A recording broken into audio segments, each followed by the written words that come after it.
So you're thinking about skilled migration to Australia, right? A lot of people see it as just getting in a long line and waiting your turn. But honestly, that's not how it works at all. It's much more like a strategic, multi-stage race where planning ahead is absolutely everything. In this explainer, we're going to crack that code. We're giving you the strategic guide to navigate the entire process from start to finish. All right, so here's our roadmap for today. First, we'll get our heads around the migration maze itself. Then we'll talk about the essential first gates you have to pass. We'll dive deep into proving your professional skills, then learn how to master the points game. After that, we'll look at using the state playbook to get a leg up. And finally, we'll cover that last sprint to getting your permanent residency. Let's jump right in. Okay, first up, Australia's migration maze. And look, if you take only one thing away from this whole explainer, let it be this. It is not just about meeting the criteria. It's a competition. You're not just filling out forms, you're actively competing against thousands of other highly skilled people for a very limited number of spots. And if you need any proof that it's a competition, look no further than this number. For the 2025-26 program year, Australia has set a hard cap of 185,000 permanent migration places. That fixed number means the system can't just accept everyone who qualifies. It has to select only the highest-ranking candidates. So the key takeaway here is simple.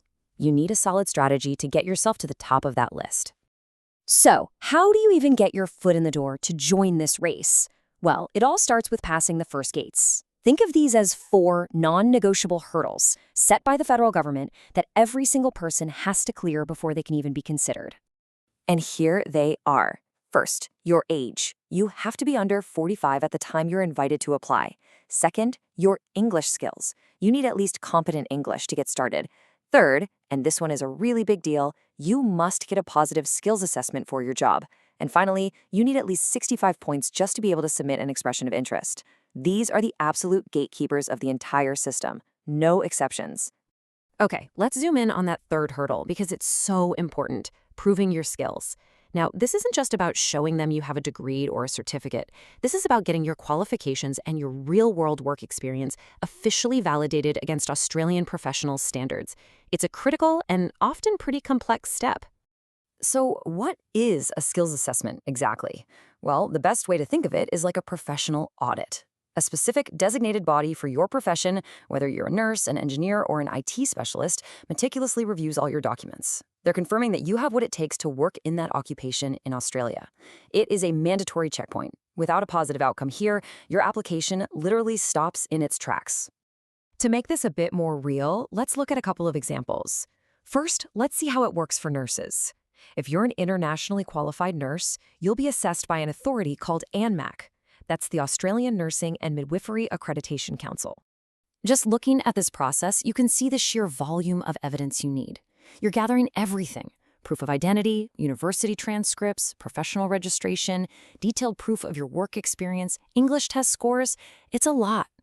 Then, after paying the fee and uploading crystal clear scans of every single document, you wait. The process is incredibly meticulous, and trust me, every single document counts. Okay, let's switch gears and look at another field: engineering.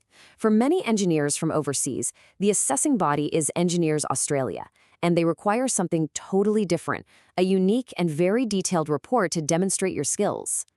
Yeah, this isn't just about sending in your degree. Engineers have to write 3 long, detailed essays called career episodes about projects they've worked on. And here's the most critical rule. You have to write it in the first person. You have to say, I designed this, or I analyzed that, not we did this. They need to see your personal contribution, and they are not kidding about this. Plagiarism is an instant fail. Game over. This report has to be 100% your own work, detailing your unique engineering journey. Okay, you've cleared the gates, you've got your skills assessed. Now we get to the real heart of the competition, winning the points game. And this is where you truly see that massive difference between just qualifying for the process and actually being competitive enough to win. I like to call this the 65-point myth. You see, while 65 points is the official minimum you need to even get into the pool, the harsh reality is for the most sought-after visas like the Subclass 189, that score just won't cut it. To be genuinely competitive, you're realistically looking at needing 85, 95, or sometimes even more. To put it simply, 65 points gets you in the door, but a score up in the 90s is what gets you the prize. So, how do you build up a winning score? Well, the biggest point earners are things you can actually influence. Age is a big one, of course. The 25 to 32 bracket gets you the maximum 30 points. But just look at English. Getting a superior score, like an 8 in the IELTS, gives you a massive 20 points. That alone is often the difference maker.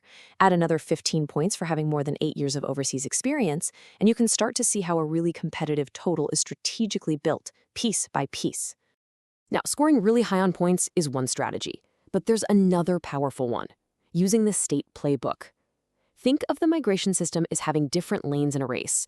Choosing the right visa lane can give you a huge competitive edge, especially if your points total isn't quite in that elite 95+ range. This table really breaks down your strategic choices. The subclass 189, that's the dream ticket for many. It's totally independent, so you can live anywhere, but it demands the absolute highest point scores. Then you have the subclass 190. A state nomination for this visa gets you a crucial 5 bonus points, but you have to commit to living in that state for 2 years. And then there's the subclass 491, which gives you a massive 15-point leg up in exchange for living and working in a designated regional area. It's a direct trade-off. Do you want more locational freedom or a powerful competitive edge from those bonus points? So let's bring this all together. How does it all end? Welcome to the final sprint. You've cleared all the hurdles, you've had your skills assessed, and you've maximized your points. Now it's finally time to officially enter the competition and wait for that all-important invitation. Here's how these final steps unfold.